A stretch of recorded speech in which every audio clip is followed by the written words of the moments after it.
नमस्कार दोस्तों, आज हम बात करेंगे खेसारी जी के बारे में, जो कि छपरा विधानसभा से खेसारी जी चुनाव लड़ रहे हैं। तो आप सबों को पता ही होगा कि खेसारी जी का चुनाव चिन्ह क्या है। आप लोगों को पता है ना, लालटेन छाप। ललटेनिए कामे आई सुनाए भौजाई। तो आप सबसे विनम्र निवेदन है कि खेसारी भैया को ज़्यादा से ज़्यादा वोट कीजिएगा, क्योंकि बैलेट नंबर 2 लालटेन छाप।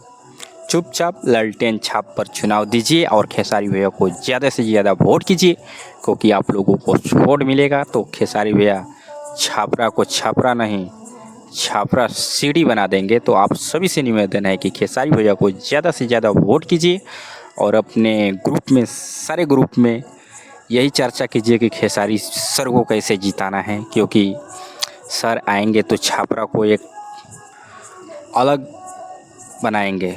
और मैं तो यही कोशिश करूंगा कि आप लोग ज़्यादा से ज़्यादा इस वीडियो को शेयर कीजिएगा, ताकि सब लोगों को, अब वीडियो शेयर ना करे वो करे वो अलग की बात है। मैं यही कहना चाहूँगा कि ज़्यादा से ज़्यादा खेसारी सर को वोट कीजिएगा, क्योंकि आप लोगों को सपोर्ट से ही खेसारी भैया आगे जाएंगे। तो आप लोगों को क्या राय है कमेंट बॉक्स में ज़रूर बताइएगा, और खेसारी भैया के छापरा में कैसा माहौल है कमेंट बॉक्स में ज़रूर बताइएगा। दोस्तों, मैं तो यही कहूँगा कि खेसारी सर को ज़्यादा से ज़्यादा वोट कीजिएगा।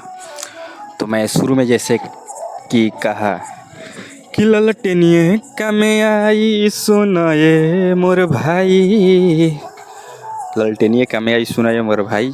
ललटेन के जितावलो, आगे बढ़ावलो। हम आई बलिया से, वैसे कोनो दिक्कत नहीं है, आगे बढ़ा।